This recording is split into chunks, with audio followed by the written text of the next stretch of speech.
Hello everyone. Bharat में तेजी से फैल रहा है गुइलेन-बैरे सिंड्रोम।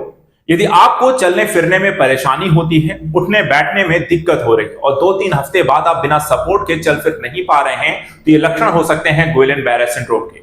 इस रोग का प्रभाव जो है इतना तेजी से महाराष्ट्र में फैल रहा है कि यहाँ पर काफी बड़ी संख्या में केसेस आ रहे हैं। कई लोगों की मौतें हो रही हैं और साथ ही साथ महाराष्ट्र के बाद अब इसका अन्य राज्यों में भी फैलाव होने लगा है। इसलिए समझना यह जरूरी हो जाता है कि आखिर ये क्या है गुइलेन-बैरे सिंड्रोम। अगर आप इस रोग से ग्रसित हैं तो कैसे पहचान सकते हैं, इसके लक्षण क्या हैं, वर्तमान समय में इसकी स्थिति क्या है और किन राज्यों में इसका तेजी से प्रसार हो रहा है और इसको लेकर के क्या सावधानी बरतनी है। तो सबसे पहले देखिए यहाँ पे जो चर्चा का विषय बना हुआ है, जो न्यूज है यहाँ पर, ये रोग जो है महाराष्ट्र में फैल रहा है। अब तक फिलहाल सबसे ज्यादा जो केसेस हैं महाराष्ट्र में है। जीबीएस या जीबी सिंड्रोम भी इस रोग को कहा जा रहा है। 7 मौतें हुई हैं। सोमवार को एक युवक की और यहाँ पे मौत हो चुकी है। जो अभी तक फिलहाल केसेस की बात करें तो 167 कंफर्म केसेस हैं, 48 आईसीयू में और 21 वेंटिलेटर पे हैं। इसके साथ बात करें तो सबसे ज्यादा जो केसेस यहाँ पे निकल के आ रहे हैं वो पुणे में है। मरीजों की वर्तमान जो स्थिति की अगर हम बात करें, इसे 48 जो मरीज हैं आईसीयू में हैं, 21 वेंटिलेटर पे हैं। एक्टिव केस है 39 पुणे म्युनिसिपल कॉर्पोरेशन में, 91 पुणे से लगे गांवों में हैं, 29 केस जो है पिपरी चिचवाड़ से हैं, 25 पुणे ग्रामीण से और 8 अन्य यहाँ पर जिलों से केसेस आए हैं। यानी महाराष्ट्र में सबसे ज्यादा केसेस के मिले हैं। इसका रीजन जब पता किया गया कि आखिर क्यों ये रोग यहाँ पर फैल रहा है और किस हिस्से को ये प्रभावित करता है, तो वो भी समझ लीजिए। देखिए यहाँ पे नेशनल इंस्टीट्यूट ऑफ वायरोलॉजी यानी कि एनआईवी ने पुष्टि की है कि नांदेड़ और उसके आसपास के इलाकों में जीबी सिंड्रोम प्रदूषित पानी के कारण फैल रहा है। यानी जो मेन सोर्स यहाँ पर है आपका गंदा पानी पीने से ये रोग यहाँ पर फैल रहा है, तो पानी जरूर यहाँ पे साफ पिया जाए। पुणे नगर निगम ने नांदेड़ और आसपास के इलाके में 11 निजी आरओ सहित 30 प्लांट को यहां पर सील कर दिया है। देखा जाए तो 6 फरवरी को 63 साल के व्यक्ति की मौत हुई थी। स्वास्थ्य अधिकारी ने बताया कि बुखार और पैरों में कमजोरी शिकायत के बाद बुजुर्ग को सिंघरोड क्षेत्र के अस्पताल में भर्ती कराया गया था और जांच में पता चला कि उसे जीबी सिंड्रोम है। और इसके यहां पर देखें तो एक इस्केमिक स्ट्रोक के कारण उसकी यहां पर मौत हो जाती है। तो यहाँ पे समझना जरूरी है कि आखिर ये रोग अगर होता है तो इस रोग के लक्षण क्या हैं, हम कैसे पहचान सकते हैं कि ये यहाँ पर आप जीबीएस सिंड्रोम से ग्रसित हैं। तो सबसे पहले देखिए गुइलेन-बैरे जो सिंड्रोम है ये क्या है। तो गुइलेन-बैरे सिंड्रोम एक ऑटो इम्यून कंडीशन होती है। क्या होती है? एक ऑटो इम्यून कंडीशन होती है और एक तरीके का बहुत ही रेयर सिंड्रोम होता है। इसमें मूल रूप से अगर हम देखें तो इसे न्यूरोलॉजिकल डिसऑर्डर कहते हैं और हमारा इम्यून सिस्टम अपनी ही नर्व्स पर यहाँ पर अटैक करना शुरू कर देता है। यानी कि आपका ही इम्यून सिस्टम आपकी नर्व्स को यहाँ पर डैमेज करना शुरू करता है। और जब आपकी नर्व्स कमजोर होती है, क्योंकि नर्व्स ही आपके सभी प्रकार की गतिविधियों को कंट्रोल करती हैं, और अगर नर्व्स कमजोर हो रही है तो उससे क्या प्रभाव पड़ रहा है कि हाथ पैर अचानक काम करना बंद कर देते हैं या कमजोर पड़ने लगते हैं और उठना बैठना फिर आपका मुश्किल होने लगता है। साथ ही साथ जीबीएस आमतौर पर मेडिकेशन कोर्स के ठीक हो जाता है।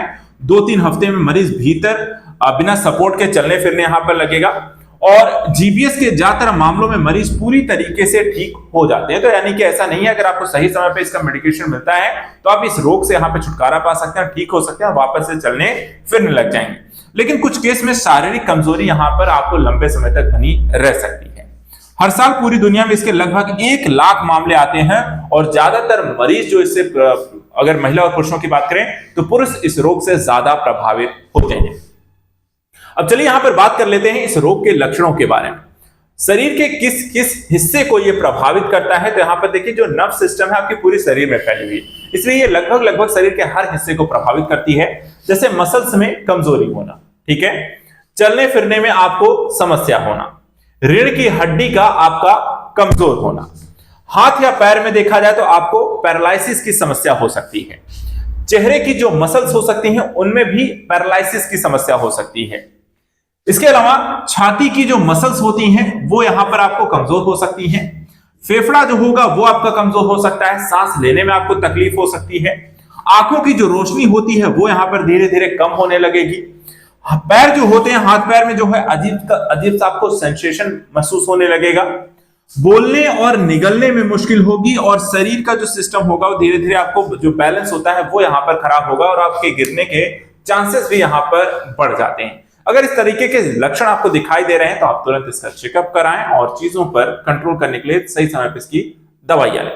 लेकिन देखा जाए तो इससे मौतों के आंकड़े की बात करते हैं। सिर्फ महाराष्ट्र में नहीं बल्कि अब अन्य राज्यों में भी इसके केसेस आने लगे हैं, जिसके संदर्भ में अगर हम देखें तो महाराष्ट्र के अलावा देश के 4 दूसरे राज्यों में इसके केस मिल चुके हैं। इसमें एक तेलंगाना में एक आंकड़ा यहां पर मिला है, असम में 17 साल की एक लड़की की मौत हुई है, पश्चिम बंगाल में 30 जनवरी तक देखें तो 3 लोगों की मौत हो चुकी है, जिसमें 2 बच्चे यहां पर शामिल हैं और एक वयस्क है। इसके अलावा देखा जाए तो बंगाल सरकार ने जरूर यहाँ पे इसकी पुष्टि नहीं की है कि वो सिंड्रोम रोग है, लेकिन यहाँ पे दावे किए जा रहे हैं कि ये सिंड्रोम रोग के कारण ये हो रहा है। और कुछ और भी यहाँ पर केसेस हैं जो अस्पताल यहाँ पर भर्ती हैं, कोलकाता में इलाज चल रहा है। राजस्थान के जयपुर में 28 जनवरी को लक्षित सिंह नाम के एक बच्चे की यहाँ पर मौत हुई थी। इस तरीके से राजस्थान, बंगाल, आसाम और तेलंगाना, महाराष्ट्र के बाद 4 अन्य राज्यों में भी इसके केसेस मिले।